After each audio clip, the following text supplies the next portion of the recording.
Estão me vendo bem? Então, tá tudo aparecendo aí? Ah, bom, então, a ideia, na verdade, dessa apresentação é falar mais sobre como que é a história da homossexualidade no Brasil, né? E até a gente estava conversando agora um pouco entre nós aqui, né? Todo o punitivismo que tem no Brasil, né? Alguém falou em punição antes ali. Então, a própria ideia, né, de que a invasão de Portugal já traz muito punitivismo e principalmente a questão da sexualidade, a questão do estupro e uma porção de coisas, né? Eu coloquei várias citações diretas, assim, meio que para a gente ir acompanhando. Eu não sei, professor Anitta, mas até que horas eu tenho, assim, disponível a apresentação. Tens bastante tempo, podes Tá. contar Aham. tranquilamente 50 minutos, 1 hora, sem problema. Beleza. Bom, aqui então o Trevisan ele começa falando que o Brasil ele se tornou compulsoriamente um foco de liberdade e promiscuidade no reino. Ele está falando aqui da própria ideia do português como comedido, né, como alguém retraído e tudo mais. E quando, enfim, eles chegam aqui, vem toda aquela paisagem, né, com pessoas nuas e tudo mais, e há toda uma cultura, querendo ou não, de liberdade moral, assim, e, e excesso, inclusive, de coisas que fazem eles se expressarem traços, inclusive, de homossexualidade que eram proibidos em Portugal. Isso no século XVIII, mais ou menos, se a gente for ver, né? Então, com o passar do tempo, a situação parece não ter mudado muito, se levarmos em conta os testemunhos, como o bispo do Pará, que no século XVIII protestava em carta à corte, dizendo: a miséria dos costumes neste país me faz lembrar o fim das 5 cidades bíblicas, por me parecer que moro nos subúrbios de Gomorra e na vizinhança de Sodoma. Aí vem a própria ideia, né, que acredito que pessoas que estudam já a homofobia, a violência, todos os tipos de violência, né, que envolvem a homofobia, nos seus diversos parâmetros, assim, já ouviram falar essa expressão Sodoma, né? Quer dizer, lá no passado eram considerados a prática da sodomia, né? Justamente por causa inspirado nessa palavra, dessa cidade, que era Sodoma, que Deus teria jogado fogo lá e queimado a cidade e tal, pela liberdade, assim, que teve moral ali. Então existe todo um folclore religioso que já condenava a homossexualidade nesses parâmetros bíblicos. E aí a gente tem, então, quer dizer, a própria pauta moral cristã e o punitivismo em si de uma corte portuguesa, né, da coroa, digamos assim, que, né, imprimia ali uma série de visão de justiça, né, digamos assim. Então, né, ali ele diz: a espécie de versão eclesiástica da justiça civil, tribunal inquisitorial instalado em Portugal, vigiava inúmeros tipos de crimes, práticas judaicas, luteranas ou maometanas, qualquer tipo de heresia, aí incluídas as blasfêmias e quebras de preceitos religiosos, feitiçarias e bruxarias, bigamia, costumes gentílicos, tais como andar nu, pintar o corpo e particularmente tatuar-se à moda dos índios, e sodomia, né, no caso a prática de sexo anal. Houve casos como o do mestre humanista português Diogo de Teve, que foi punido com 2 anos de prisão por comer carne às sexta-feiras, delito considerado judaizante. Houve também o do jovem Antônio Trevisan, morador de Pernambuco, convocado por declarar que fornicação com mulher negra não era pecado. Na condição de pobre estrangeiro, foi sentenciado às penas leves de penitência pública e jejum, mas teve que pagar as custas do próprio processo. Quer dizer, você tem toda uma ideia de um punitivismo que faz com que tudo que não corresponda, né, como diz a Judith Butler, assim, a formatação do discurso, né, quer dizer, a censura. Então, existia toda uma censura que formatava o discurso de uma maneira cristã, patriarcal, né, todo aquele status quo, assim, de repressão, inclusive da própria expressão do corpo, né? E, portanto, das formas de existir ali e tudo mais. E aí as punições variavam: flagelação, penitências públicas, multas em dinheiro, confisco total, parcial dos bens, degredo, trabalho forçado nas galés, prisão perpétua e condenação à morte por fogueira.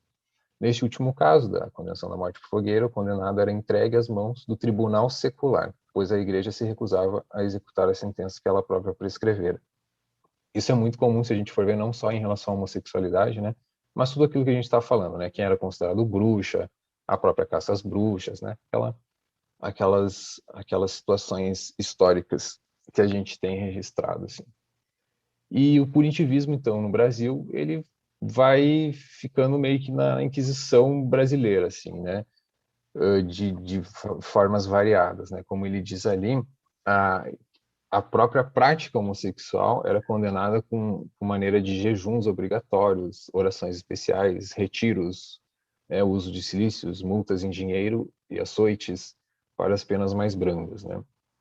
Os casos mais graves, a punição materializava-se em confisco de bens e degredo para outras cidades e estados do Brasil ou países da África, além de trabalho forçado nas galés, variando a quantidade de anos conforme a culpa.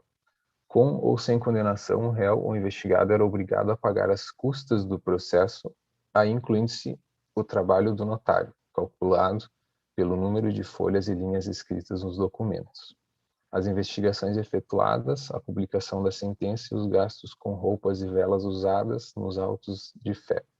Quer dizer, o sujeito tem que arcar pela penalização e quer dizer, pagar a própria penalização, no sentido daquilo que ele está sofrendo e no sentido do custo daquilo mesmo, né? Assim, existia todo esse ângulo, assim, né? De fazer a pessoa pagar em todos os sentidos, né? Então, existia a ideia, né, de pessoas do mesmo sexo se masturbarem entre si, era o pecado de molice, apenas seria o degredo para as galés. Segundo essas leis, quem conhece e não denunciasse um sodomita perderia todos os seus pertences e sofreria degredo perpétuo para fora de nossos reinos e senhorios. Ao contrário, aquele que denunciasse um suspeito de sodomia tinha direito, se comprovado o crime, a receber metade dos pertences do criminoso. Quando esse não tivesse posses, a própria coroa se encarregaria de premiar o denunciante com 100 cruzados. O denunciante poderia optar por fazer a denúncia em público ou em privado. Além disso, para que pudessem agir livremente ante os corregedores, garantia-se às testemunhas que seus nomes seriam mantidos em segredo nos autos, né? Então, a própria ideia de uma hipervigilância e principalmente aquilo que provoca em quem vai falar ou não, né? Quer dizer, se você denunciasse, você teria o direito. E aí a gente começa a ver que a própria prática da homossexualidade, ela vai passando muito numa ordem de pecado para crime, né? Ele falou o criminoso, né? Quer dizer, de pecado para crime e por último por doença. E aqui eu deixei como referência esse documentário, assim, é um documentário bem essencial, bem pesado, não sei se alguém aqui já viu, mas é um documentário bem pesado, mas bem essencial, que fala sobre o parágrafo 175, que é um parágrafo nazista, que condenavam, né, homossexuais. Até a gente estava falando agora há pouco, né, ali em off, os campos de concentração. Quer dizer, exatamente essa lei, né, que colocava os homossexuais, as pessoas gays, nesses campos de concentração e tudo mais, né? E aí é um filme que mostra vítimas sobreviventes no caso de do campo de concentração, assim, são casos reais, é um documentário, na verdade, assim, né? Filme documentário. Fica a indicação aí, eu coloquei acho bem essencial.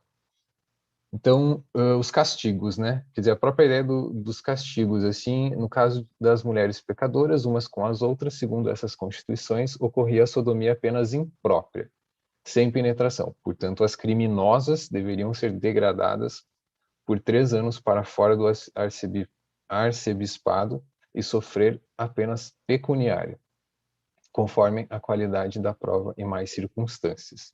Também o travestismo masculino era castigado. O homem que se veste em traje de mulher pagará 100 cruzados e será degradado para fora do arcebispado arbitrariamente, conforme o escândalo que der e efeitos que resultarem. Se for clérigo, além de tudo, ficará suspenso do ofício e será degradado para algum dos lugares de África.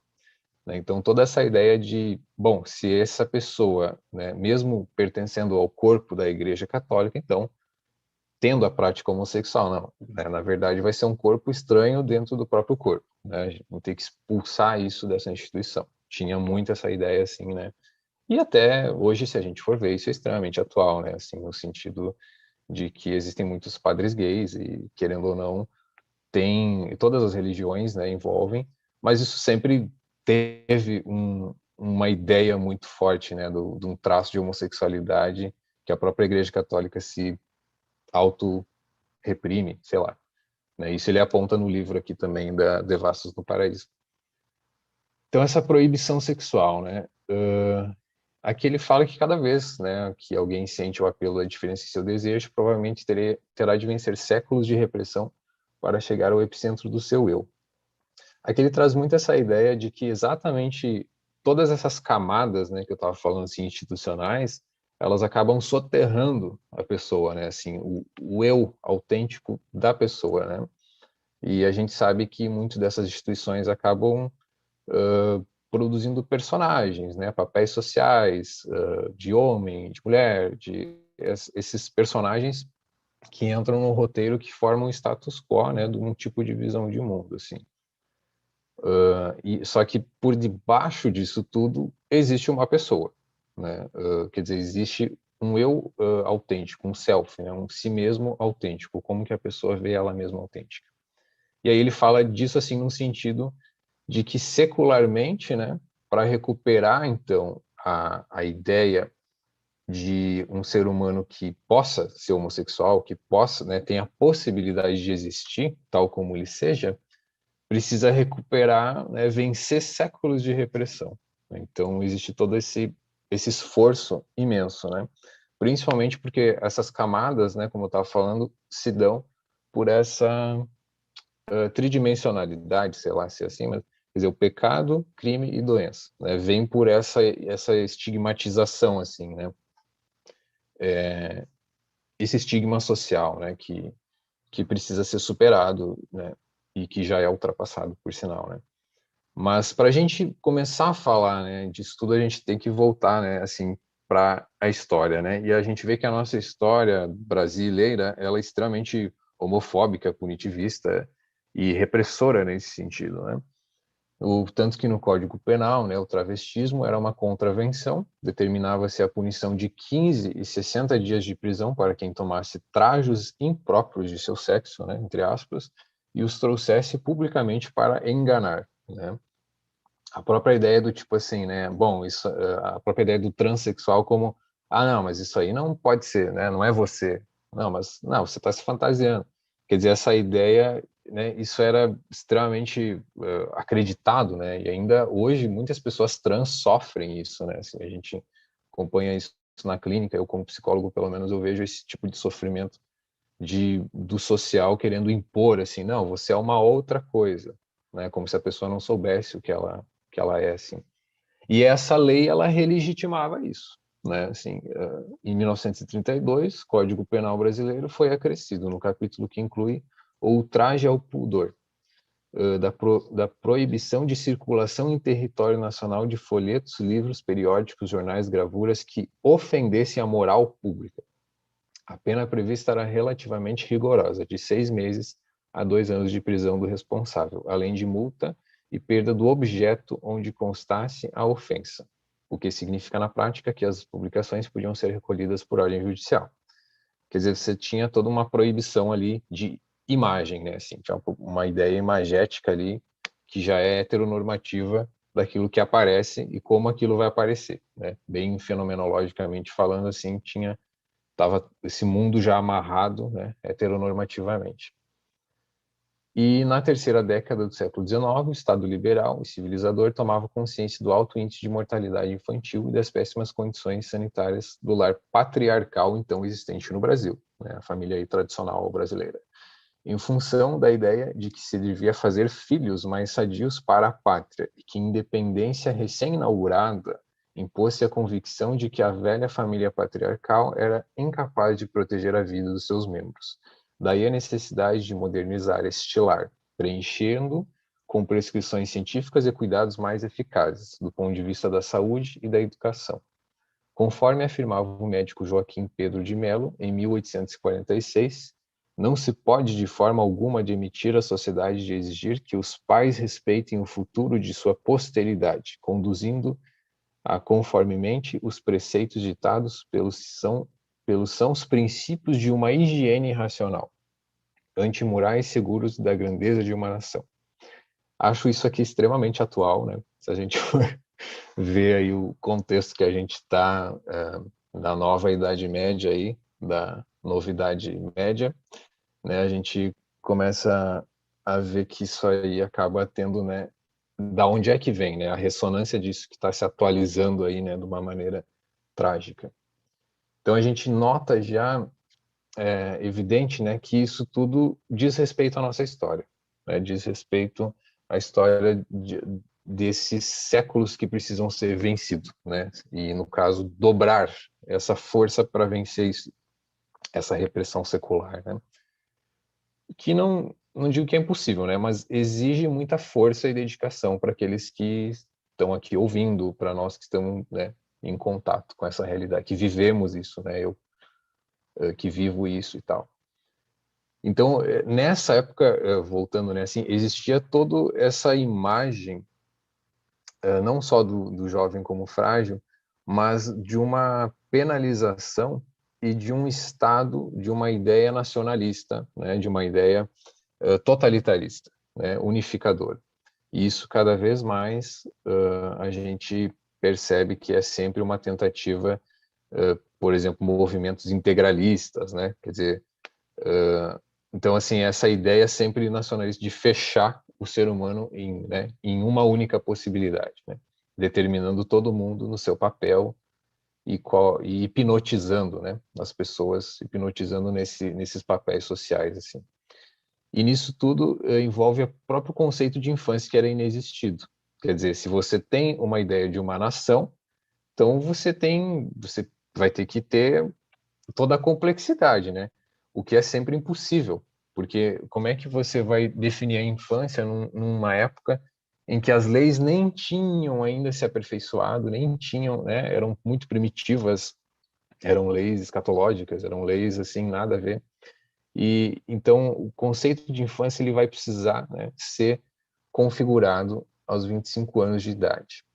Naquela época, aos 25 anos de idade, né, a maioridade no caso. Por que eu estou falando isso, né? Porque aí começa, inclusive, a vir a própria ideia, né, no século XIX, 1832 ali, e no Brasil depois mais em 1930, a própria ideia do homossexualismo, né, que eles falavam, como se fosse ainda uma doença, misturando isso com pedofilia, misturando com assédio infantil, quer dizer, existe uma série de interpretações que contaminam, né, a própria sexualidade daquilo que na verdade deveria ser a homossexualidade, né? Mas não, a cultura da época, né, o moralismo faz com que aquilo fique impregnado de juízos e distorções e desvios, né, correspondentes a esses padrões estereotipados, né, incluindo o próprio Código Penal, né, assim, e aí as penalizações disso de pessoas que praticavam, por exemplo, violência sexual com crianças, eram misturadas com pessoas, né, não, então isso é homossexualidade, então isso, né, existia uma série de condenação apenas daquilo quando era uma pedofilia homossexual, e não uma pedofilia heterossexual, por exemplo, né, grosso modo é disso que se trata, assim. Existia, né, um consenso, assim, e, né, que é próprio da própria hipocrisia, né, disso tudo que acaba se instalando aí, né? E aí, então, a gente passa dessa penalização, né, dessa ideia penal, a gente estava na ideia do pecado, agora na ideia penal, e aí dessa ideia penal e transtornada ali, né, surge, então, esse padrão higiênico burguês, né? Assim, quer dizer, é um movimento higienista, né? Aquela ideologia que buscava, entre aspas, né, assim, limpar a sociedade, né? Uma que na realidade é uma ideologia extremamente racista, né? Racista, homofóbica, heteronormativa, que busca fechar o mundo, assim. Inclusive aquele tem o Lombroso, né? Que era um psiquiatra que daí fez estudos dizendo que a pessoa que tinha determinada feição tinha tendência a ser criminosa, se a mão era grande, ela era uma criminosa, né? Tinha esses estereótipos assim, né? E não por acaso que a homossexualidade acabou entrando no hall, né? Assim, disso tudo e sendo condenada, né? Então, ele diz, né, se o padrão higiênico burguês colaborou para extinguir os bestiais castigos do período colonial, também é verdade que cobrou seu preço, ajudando a criar um cidadão autorreprimido, intolerante, bem comportadinho, inteiramente disponível ao Estado e à pátria. Algo extremamente atual também, né? A nova ordem que a normatização higiênica instaurou utilizava o cientificismo para exercer um controle terapêutico que substituísse o antigo controle religioso.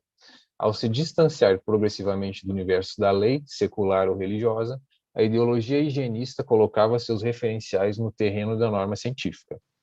Agora os cidadãos deviam obediência menos a Deus do que ao médico. Em lugar do dogma cristão, passou a imperar o padrão de normalidade. Por essa brecha é que a psiquiatria pôde entrar para aprimorar o controle da ciência sobre pessoas com prática sexual considerada desviante, né? Quer dizer, então, sai ali da questão do folclore religioso para uma ideia muito mais higienista, buscando os limites ali daquilo que seja científico, né? Só que aí vai ter a grande revolução feminista que vai dizer exatamente que há uma questão que é de linguagem, né? E não, portanto, subjetiva e não objetiva, né, do objeto em si, mas muito mais do sujeito, né? Mas enfim, então existe no século XIX se instaura então um punitivismo e um capacitismo, assim, quer dizer, um punir e duvidar que as próprias pessoas fossem sãs, digamos assim, saudáveis, né? Então a homossexualidade era vista ali 1830 como, né, os loucos e menores de idade eram considerados irresponsáveis. E essa irresponsabilidade, que era considerada os menores de idade, que era 25 anos, também se incluía coisas do tipo como que a pessoa vai se descobrir sexualmente na adolescência, né?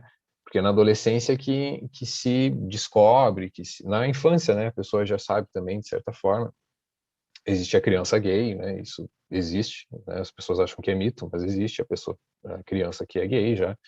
Então, toda a sexualidade, né, aquilo que está na base da estrutura da personalidade, né, naquela época era assim um absurdo, né? Era uma loucura. Imagina, era um pecado, era irresponsável, era um criminoso, era um doente mental, era inúmeras coisas, né? E aí, então, a sexualidade ela vai sendo empurrada para o território da psiquiatria, né? Esse é o principal, assim.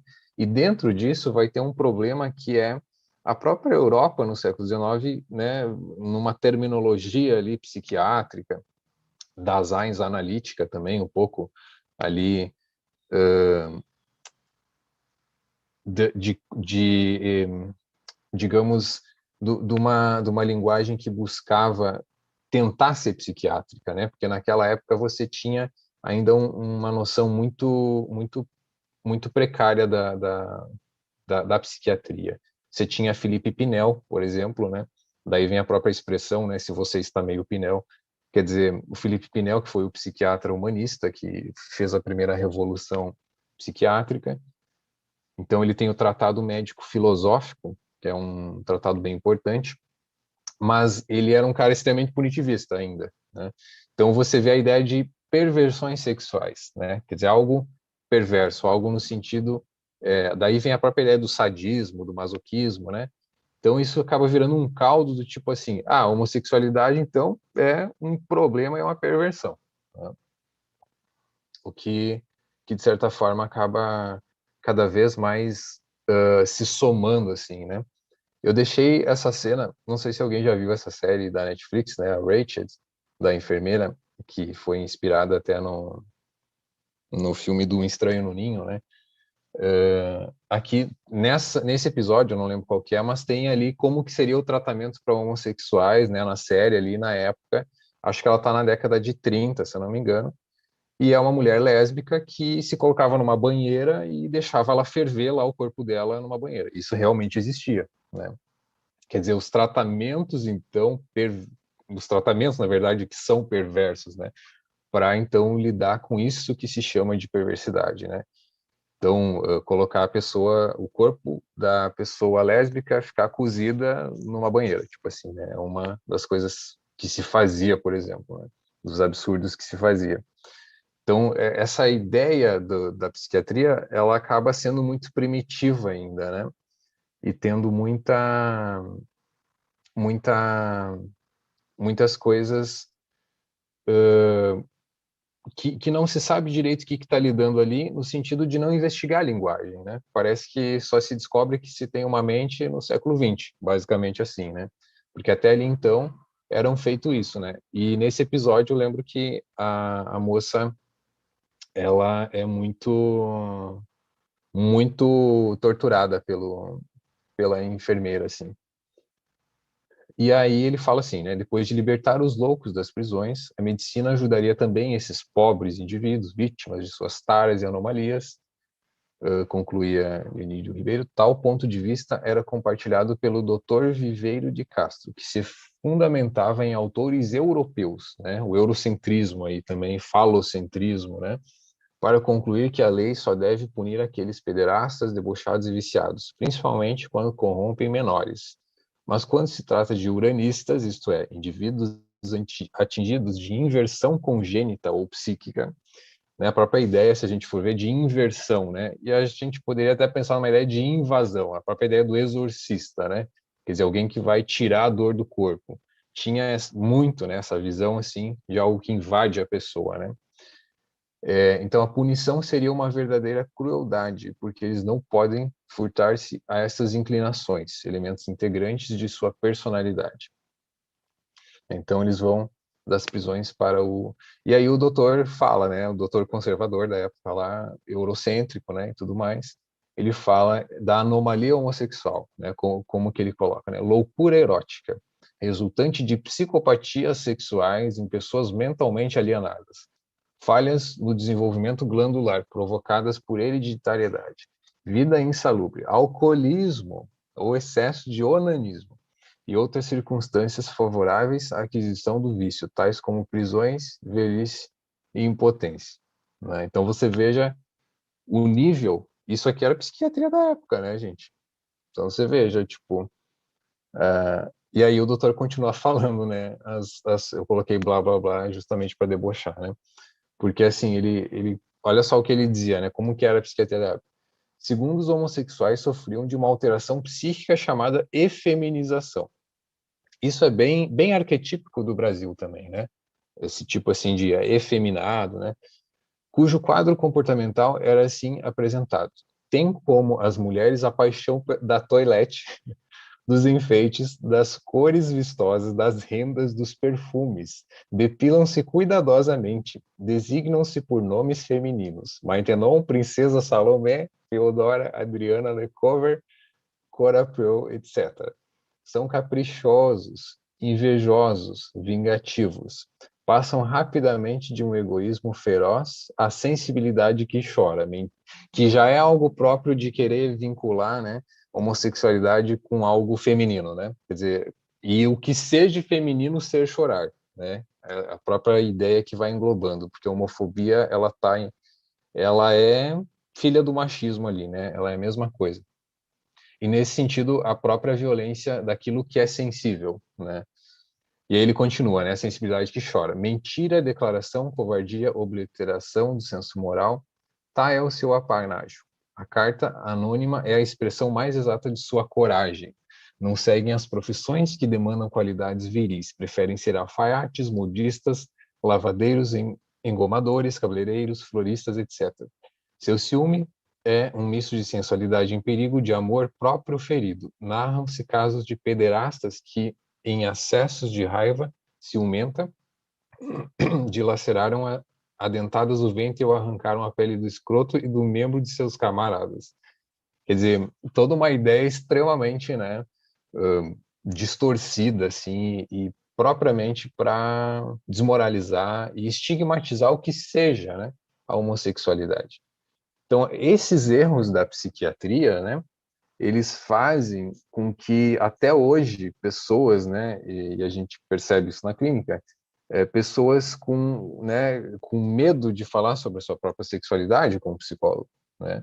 Mesmo o psicólogo sendo gay, no caso eu, assim, mesmo existe uma, né, uma camada assim de repressão já nisso que vem muito da própria psiquiatria, né? E aí a própria sociedade integrou isso aí também como, né, retardado, como não sei o que, né, os xingamentos assim, ô seu retardado, ô não sei o que, né? A gente observa isso ainda na cultura aí, né, predominante, tem muita gente que usa, né, da doença mental como um estigma de doença mental, de homossexualidade, de algo frágil, né? Isso tudo está muito imbricado, assim, né? Então, assim, como tratar os homossexuais, né? As sugestões seguiam vários rumos, né? Como se tivesse que tratar, né? Uma ideia de doença mesmo, assim, doente, né? De fechar a pessoa num ente, numa outra coisa que não é ela mesma, né? Exatamente a própria ideia da alienação aí que se instaurava muito também, e que eram chamados de alienados, inclusive, né? Na França, até o século XVIII se chamava, não era hospício, era o asilo de alienados, né? Então, essa ideia do alien, né, de um estranho dela mesma. Nesse sentido, então, a prática higienista, né, no século XIX, faz com que isso tudo seja considerado uma anomalia, né, porque vai ter que, se a hipocrisia ali tem que direcionar, né, o que é certo e o que é errado. Então, isso aí vai dizer, vai estigmatizar e vai sobrecarregar cada vez mais a homossexualidade como algo negativo, né? E aqui eu achei muito curioso, vocês vejam só, né? Na década de 70, um manual de medicina natural, moda consagrada em setores brasileiros avançados, apontava o homossexualismo masculino, o feminino nem sequer era mencionado, como patologia psíquica ou somática, passível de ser curada através dos mais diversos tipos de tratamento, apresentados pela macrobiótica, acupuntura, homeopatia, fisioterapia, Shiatsu, Yoga, não se esquecendo de recomendar na sessão conselhos especiais que se evitassem alimentos doces e artificiais, refrigerantes, sorvetes, chocolate, chicletes, balas, para não pegar homossexualidade, naturalmente, né? Quer dizer, um nível assim de fantasia tão absurda, né? E o sorvete tá ótimo, né? É uma coisa assim que é chocante, né? Quando a gente começa a ver a história, né? Eu acho que por isso que eu deixei essas citações diretas, assim, para a gente ir lendo, para, né? Para não ficar aquela coisa, mas é isso mesmo, né? É uma coisa inacreditável, assim. Mas é isso, assim. E aí a gente tem, então, a própria política, né? Evidentemente, que a gente está num país aí, enfim. E no território da política, a situação, né, apareceu ainda mais grave. Em 1990, aqui eu fiz um recorte, tá? Para pegar só a parte mais política. 93, o vereador Renildo dos Santos, do Vilarejo e tal, de Alagoas, confessou-se bissexual num programa de rádio, foi afastado da Câmara Municipal por quebra do decoro, né? Então aí você já vê que teve uma exposição de algo pessoal, no sentido ali, mas que é algo de uma luta política, então já foi enquadrável ali como algo, né, estigmatizante no sentido de uma quebra de decoro, né? E passou a receber frequentes ameaças de morte. Mesmo tendo pedido proteção à justiça, ele foi sequestrado de casa e assassinado. Dias depois, encontraram seu cadáver decapitado, com os órgãos sexuais mutilados, pernas quebradas, dedos e unhas de mão arrancadas. Sua cabeça apareceu boiando num rio, não longe do local, sem os olhos, a língua e as orelhas, além de 2 tiros no ouvido. Mas a homofobia explícita não se restringiam à elite interiorana, né? Quer dizer, toda essa homofobia aí interiorana própria, né? Porque acho que quando a gente pega a palavra própria interiorana, assim, a gente sabe muito bem o que está falando, né? Quer dizer, é uma homofobia muito, muito forte, né, assim, muito local mesmo, né, direta, assim. Na homofobia já da cidade um pouco maior, ela aparece, né, mas você não vê, é difícil você ver a mesma pessoa, né, várias vezes. Acho que nesse sentido ele quis dizer, né, que a própria capital também ela se espraia, né, nesse sentido da homofobia. Em Brasília, durante a aprovação, né, um outro fato foi que, em 88, o plenário do Congresso votou quase em peso contra a inclusão do item que proibia a discriminação por orientação sexual, né? E aí, evidentemente, a gente sabe a história, né? A bancada evangélica bateu palmas ante a derrota da assim chamada Emenda dos Viados, ou, para usar os termos do líder do governo, Carlos Santana, emenda da desorientação sexual. Estavam salvos os valores morais da nação. Afinal, como disse o deputado evangélico Costa Pereira, aprovar aquele item seria trazer para o Brasil a maldição de outros países, igual a que existia em Sodoma e Gomorra. Né? Então, vocês vejam como lá no início eu estava falando, a própria ideia de Sodoma, né? Como na cidade lá e tal, quer dizer, a sodomia medieval sendo, né, aí em 1988. Então, você vê que é a mesma ponte, né, que liga toda essa passagem aí de conservadorismo.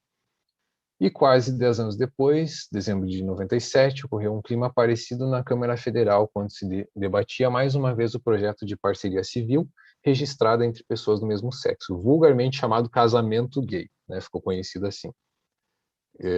Proposto, então, pela deputada federal Marta Suplicy.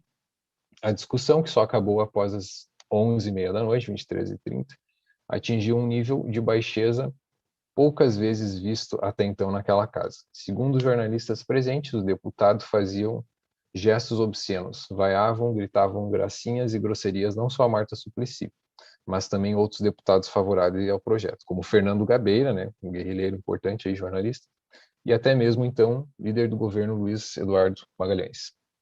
Alguns conservadores protestavam que o projeto era um desrespeito à casa e uma aberração da natureza. Respeito à democracia, amor ao próximo, nem mesmo da parte dos líderes religiosos, né? Então, e aí o arcebispo Adeval declarou a um jornal local, né, a propósito do projeto de união civil, sem querer ofender os cachorros. Acho que isso é uma cachorrada. Esta é a opinião de Deus e da igreja. Né? Mesmo discurso que se encaixa ali, né, e fica configurado nisso, né, nesse status quo aí, cristão e moralista, né, enfim, conservador. E, portanto, secular, né? Quer dizer, a gente tem, então, uma ideia de um projeto de lei para fazer um mínimo de movimento nisso, né? Mas há uma repressão tão forte que derruba isso, né? Assim, de uma maneira... Tanto que, não sei se vocês lembram, né? Mas depois teve, inclusive, políticos, né? A pessoa que está aí falando, né, que não estuprava uma mulher porque ela não merecia, né, e tal. Quer dizer, tudo isso acaba se repetindo de uma maneira muito forte, né, assim, e cada vez pior, parece, né, atualmente, na situação que a gente está no Brasil. E na campanha de 89, na presidência, Luiz Inácio Lula da Silva, candidato do PT, contou de início com o escritor Fernando Gabeira, do PV, Partido Verde, na época, para vice-presidente. Houve intensa polêmica dentro do PT e entre os partidos de esquerda, seus aliados na Frente Brasil Popular. O PSB e o PCdoB ameaçaram retirar-se da frente, incomodados com as posições do ex-guerrilheiro Gabeira em favor das assim chamadas minorias sexuais. Cientista político Francisco Wayford, então membro do Diretório Nacional do PT, e um dos seus mais importantes ideólogos, vetou publicamente o nome de Gabeira, por ser um brilhante porta-voz de temas das minorias, aí incluindo condutas sexuais alternativas, ecologia e drogas. Enquanto isso, o PT também se concentra em temas modernos, mas tipicamente de maioria. Segundo ele, o partido corria sérios riscos políticos ao abraçar temas de minorias, porque tem limitado interesse político eleitoral e provocavam uma política de gueto, longe das maiorias e das massas. Quer dizer, depois a gente sabe, né, a própria história do PT abraçou, sim, a questão LGBTQ e mais, né, e ela abraçou as minorias, sim, né, e sempre minorias entre aspas, né, porque a questão não está muito na quantidade, sim, na qualidade do que a gente está discutindo, né. Acho que é isso que importa, assim, a gente viu que até aqui, pelo menos na apresentação, a ideia é que a gente vá vendo quanto de punitivismo, quanto de moralismo, quanto de, né, de coisas e tudo mais que, que acabaram fazendo com que a homofobia realmente mate pessoas, né? Nos mate. Eu acho que assim, eu como pertenço ao meio, vejo que não tem, né, como você não sofrer homofobia no país. É que nem falar que não existe racismo no Brasil, né? É uma piada, assim. Então, então a gente tem essa ideia de colocar, né, gabeira, quer dizer, colocar pessoas que representem a própria ideia LGBTQ, né? Pouco depois, Jair Meneghelli, então presidente nacional da CUT, também desaprovou publicamente o nome de gabeira, mais difícil de se vender em porta de fábrica, segundo ele. Perguntado sobre o motivo dessa dificuldade, concordou que se referia a uma suposta imagem de homossexual do ex-guerrilheiro.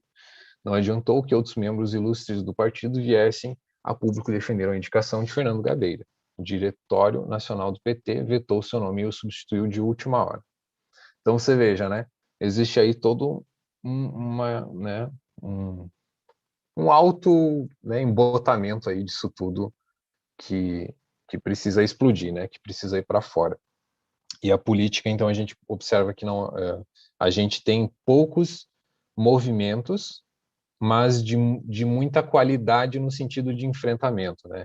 E isso tem que existir, né? Esse enfrentamento, assim, de políticas públicas tem que existir.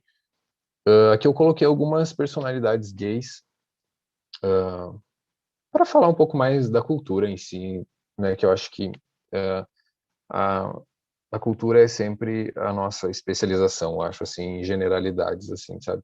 Eu acho que a cultura a gente precisa estar munido aí do conhecimento no sentido do sensível, né, do que é sensível, porque se de um lado a gente tem, né, as duas polaridades, de um lado a gente tem a repressão extremamente moralista, do outro lado a gente tem a leveza, né, e a suavidade e a sensibilidade da cultura. E aí eu coloquei essas personalidades, né, assim que ele fala no livro lá que às vezes tem coisa até que a gente nem sabe, assim. Mas o Johnny Alf, eu não sei se vocês conhecem, mas é um bem importante, né, que era um músico da Bossa Nova em 53, e que se a gente for ver, né, as letras dele, que já tinham homossexualidade, a expressão da homossexualidade dele nas letras, né, assim, já naquela época.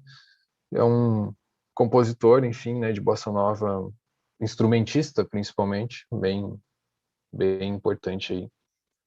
O Caetano e Gil, né, expulso do Brasil juntamente com seu amigo Gilberto Gil, viveu 2 anos e meio em Londres, onde parece que acabou por se encontrar em definitivo com a ideia de um Brasil paradoxo, que intuíra já a partir de 68 ao participar do tropicalismo, né, um movimento ali contracultural, década de 60, junto com vários artistas, cantores e compositores de música popular, seguindo o espírito de vanguarda da antropofagia de Oswald de Andrade.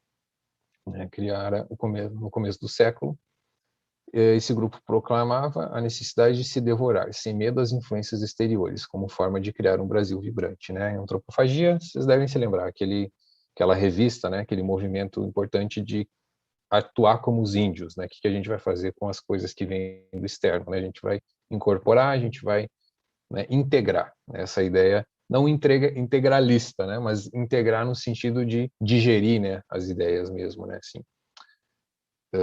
Aí a fotinho deles, né? Foto clássica. Aqui também o Ney e o Caetano, né? Já na década de 70. O Mário de Andrade, né? Bem escritor super importante também. E aí, na década de 70, a gente tem as primeiras publicidades gays, né? O amor homossexual começou a furar a barreira da censura ditatorial e dos setores mais reacionários, para chegar até as capas de revistas de circulação nacional. Isto é, no caso. Que 2 anos antes da Time, apresentou em sua capa 2 mãos masculinas ternamente enlaçadas, ilustrando matéria sobre o tema. Os anúncios comerciais também não ficavam atrás. uma campanha publicitária dos perfumes Rastro, fez veicular em 3 páginas inteiras de várias revistas semanais, lindíssimas fotos de 3 casais, respectivamente um homem e uma mulher, 2 mulheres e 2 homens, acompanhados da frase: para contratos irresistíveis de primeiro, segundo e terceiro grau, né? Quer dizer, ali na década de 60, então, tem algumas aparições assim já, né? E o próprio cinema também já vai sendo confeccionado nessa cultura, né? Nessa perspectiva.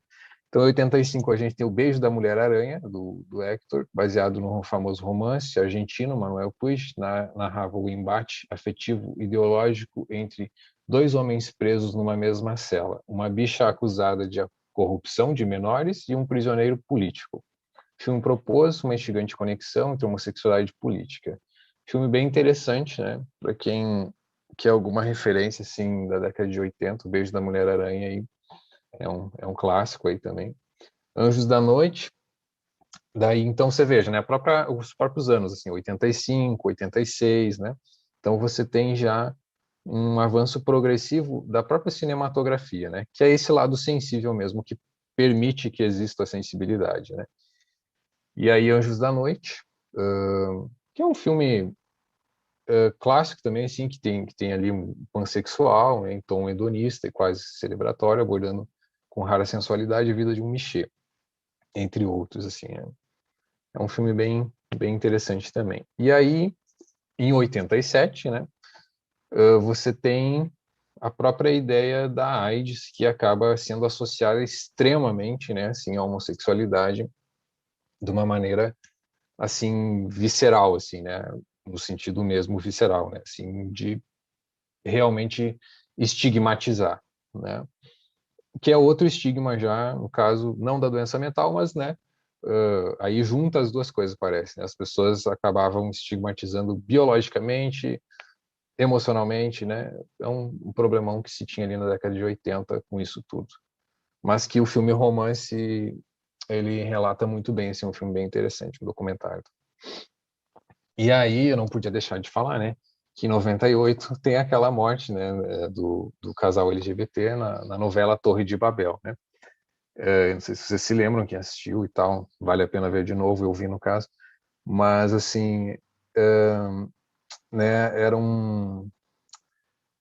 as pressões de setores conservadores da sociedade foram tantas que a audiência diminuiu, levando a TV Globo, sua produtora, a matar o casal de lésbica numa providencial explosão de um shopping center. Tais reações negativas certamente não teriam ocorrido se as personagens lésbicas fossem mal amadas, grosseiras e infelizes, quer dizer, não criassem tanta empatia social ou uma imagem positiva. E aí a gente vê que a própria cultura de massa, né, ela acaba percebendo, digamos assim, né, que a homossexualidade era ibope. Quer dizer, né, você coloca ali uma coisa que deixa todo mundo hipnotizado, que cause atenção, né, que fuja ali e tal. Mas então você veja assim, né, explodir shopping e tal. E aí se percebe então a questão do ibope, né? Aí ele diz assim: trata-se de um tempero picante usado nos momentos apropriados, garantindo o crescimento da audiência, né, e tudo mais. O assunto gera polêmica, que gera ibope, que aumenta o faturamento e tudo mais. Vários atores já vieram a público confirmar que a temática homossexual mais ajuda na audiência do que causa polêmica. Assim ocorreu em 2017 com A Força do Querer. Para interesses, o público abaixo de 30 colocou em cena os problemas e descobertas de uma transexual, né? Inclusive, acho que estava repassando aí, sei lá, eu não vejo novela, não vejo TV mais faz tempo, mas acho que tinha alguma coisa assim, né? Não sei, mas acho que estavam repassando essa personagem, né? Ela aparece aí também. Não sei como é que tá isso. Mas então, assim, os papéis homossexuais que a própria... porque a telenovela brasileira tem um livro bem interessante nesse sentido, da editora FI, né? A telenovela brasileira, a filosofia. Quer dizer, a própria telenovela brasileira, ela tem a sua epistemologia também, né? Quer dizer, ela invade a pessoa da casa, né? A casa das pessoas, e E assim, nesse sentido, os papéis homossexuais eles aproximam um pouco, né? Tanto que quando morre um personagem de alguma série que você está vendo, de um filme, você chora, né? É como se você vivesse aquele luto mesmo, né? Então, assim, a homossexualidade ela se aproxima muito mais nessa veia sensível, digamos, do senso comum, né? Do folclore ali das telenovelas brasileiras, né? E aí, o Paulo Rangel, quando interpretou Adamastor, né, a novela Pedra, e o mais conhecido, assim, falando, né, o Matheus Solano, o Félix, né, de Amor à Vida, 2013, né. A verdade é que o personagem homossexuais tende a fazer tanto mais sucessos quanto maior for a curiosidade do público. A lógica perversa do mercado passa pela conveniente institucionalização do olhar voyeurista, né. Tipicamente o voyeurista, que é outro algo arquetípico do Brasil, né, assim, a ideia da vigia sexual, assim, né, amplamente explorada, em especial pela mídia eletrônica. Assim, reforçada por mais essa proibição, resguarda-se a necessidade, né?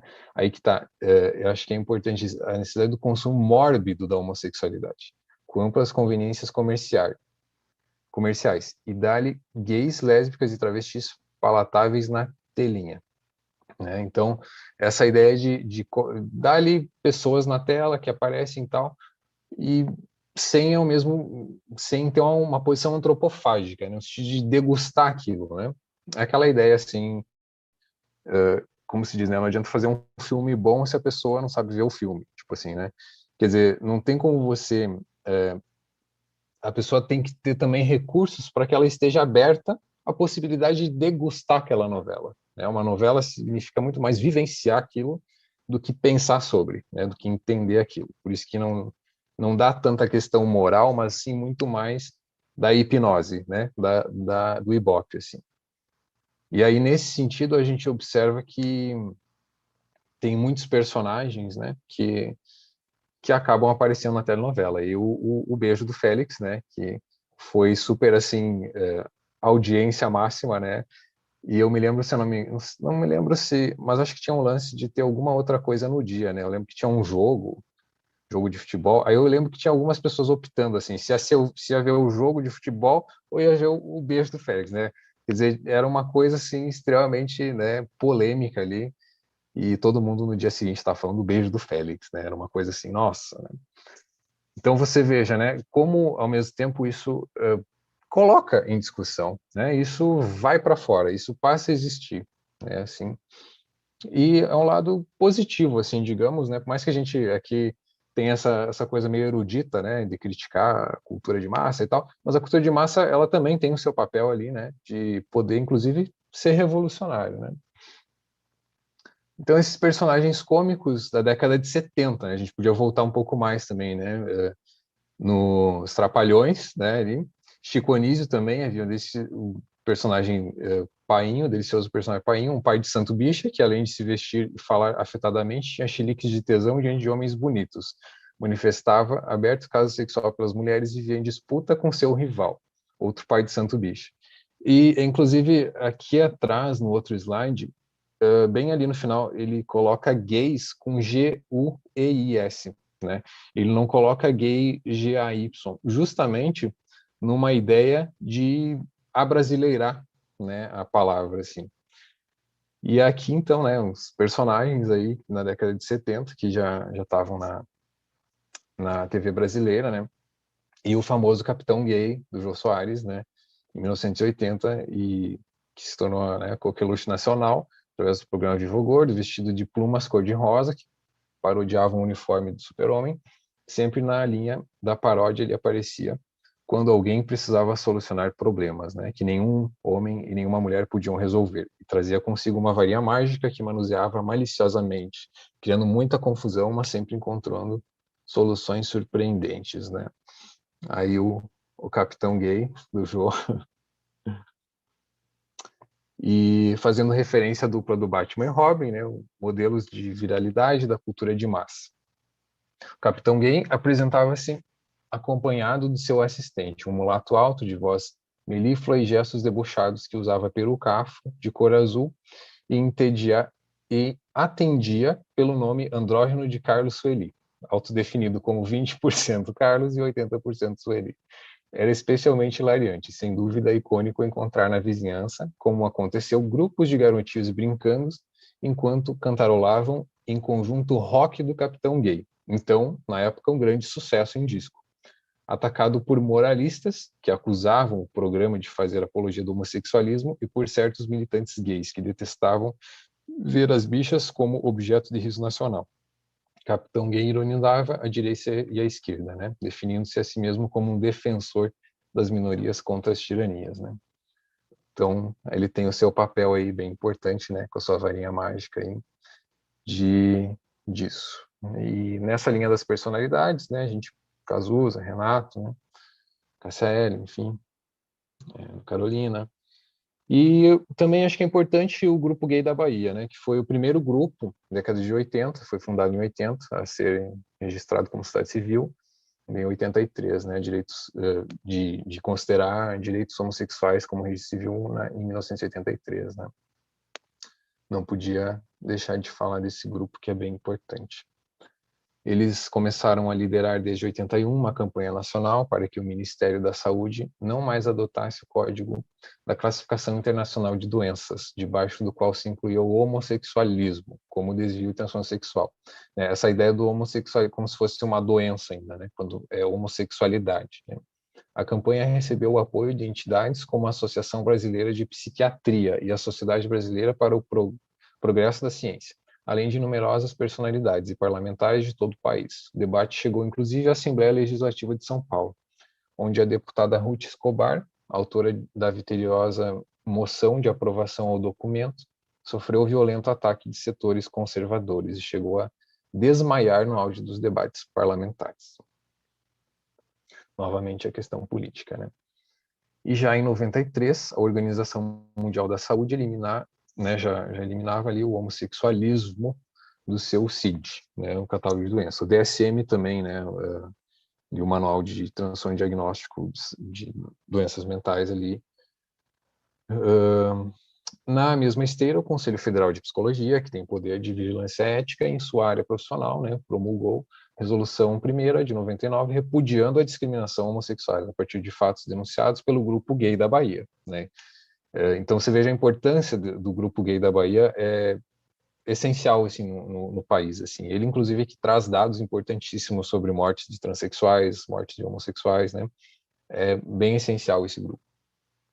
Sobre psicólogos que assessoravam igrejas e tal, cura, né? Algo que também voltou aí, né? O retorno desses recalcados também acabou voltando aí, né? A ideia de cura e não sei o que e tal.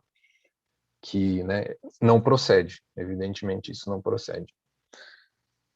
E aí, como os profissionais da psicologia atuam segundo, né, os princípios éticos, visando o bem-estar das pessoas, da humanidade, estabelecia-se a norma de que eles deverão contribuir com seu conhecimento para o desaparecimento de discriminações e estigmações contra aqueles que apresentam comportamentos ou práticas homoeróticas. A resolução entrava em detalhe, tais como impedir que psicólogos exerçam qualquer ação que favoreça a patologização, né, e tudo mais. Então, isso é retirado da própria ética, né, ou melhor, isso é introduzido dentro da própria ética, né, da psi, né, como já um parâmetro ali de legalidade e no sentido de compreensividade, né, diria eu assim, no sentido compreensivo mesmo, né. Acho que nesse sentido. E aí surge, então, a necessidade de uma psicoterapia afirmativa, quer dizer, de uma ideia de uma psicologia de um divã cor-de-rosa, assim, né? Quer dizer, uma ideia de uma psicologia gay, de uma psicologia lésbica, de uma psicologia bi, de um sentido que passe da vergonha para o orgulho, né? No sentido da pessoa que me procure, como eu estava falando antes, a pessoa chega e para ela, né, assim, falar sobre isso é difícil, para que ela possa, pouco a pouco, ir tomando posse dela mesma, né? Naquilo que ela mesma se mostra tal como ela se mostra, né? Bem fenomenologicamente, assim. Então, nesse sentido, uma terapia cor-de-rosa, né? Um guia para terapeutas que trabalham com clientes lésbicos, gays, bissexuais, que não é no sentido de, faça isso, faça aquilo, mas é no sentido do terapeuta ter uma noção de como que é e isso tudo que chega e que nem o terapeuta sabe, nem o cliente sabe, mas que tem um estado de abertura, né, nesse refúgio, que a clínica tem que ser, né, um refúgio assim para que essa pessoa possa existir tal como ela é, né, e não como uma outra coisa que não é ela mesma, né, não deixar ela doente, fazer com que ela exista, né, que ela seja para fora. Fora, daí vem a própria ideia, né, sai do armário, né, assim, exista, né, seja para fora. Então, são estas, em resumo, as condições essenciais: respeito pela orientação sexual do paciente, considerando-a uma manifestação saudável e não patológica da sexualidade humana. Respeito pela integridade pessoal do paciente, lembrando que os pacientes gays têm um histórico de opressão, que os torna muito vulneráveis na relação de poder, né, transferencial psicanalítica com o terapeuta. Não revelar a terceiros ou mesmo familiares a identidade sexual do paciente é um dos cuidados a serem tomados na preservação de sua integridade. Então, o Borges coloca isso como um parâmetro da terapia afirmativa, né, que não é uma abordagem de psicoterapia, mas é muito mais uma ferramenta para adicionar ao olhar do clínico, né, a escuta do clínico. Bem importante, assim, nesse sentido, essa ideia da terapia afirmativa, né, porque o que a gente faz, né, com erros da psiquiatria, como eu estava falando antes, né? Então, vamos criar uma abordagem que seja, né, compreensiva. Então, ele coloca, né, respeito pela cultura, pelo estilo de vida do paciente. Né, o terapeuta deve se dispor a examinar os próprios preconceitos e crenças a respeito das orientações sexuais diferentes da sua. Né, acho que isso é importante. O terapeuta tem que estar terapeutizado, e isso acima de tudo. Né, mas aqui eu estou falando mais da minha área da piscina, assim, mas só comentei isso porque eu acho que é bem importante. A gente nota que, por incrível que pareça, isso que eu estava falando antes, né, existe ainda residualmente um resíduo homofóbico dentro da própria área da saúde, né? Desgraçadamente ainda existe isso, assim, é triste isso, né, assim, mas existe isso dentro da área da saúde ainda, né? Pessoas pegando psicanálise, falando que é uma perversão, não sei o que e tal. E, né, seja qual for a abordagem teórica do terapeuta, não interessa, mas assim, né, existe muita distorção ainda, e isso é resíduo disso tudo que eu tentei passar aí para vocês nessa apresentação. As referências são essas daí, 3 livros. Esse livro do meio, Cine Arco-Íris, é bem interessante, deixar a capa deles aqui. Cine Arco-Íris é só cinema brasileiro, assim, quer dizer, não é só cinema brasileiro, não, eu não me lembro se acho que não é só brasileiro, não, mas é cinema geral, assim, não tem coisa internacional. Mas é bem interessante, assim, o Beijo da Mulher-Aranha, todos esses clássicos, assim, estão ali. E terapia afirmativa, né, que é uma proposta para ampliar aí os horizontes da clínica, e Devassos no Paraíso, que é o que eu me baseei mais para o seminário. E era isso aí, gente. Era isso aí. Muito obrigado.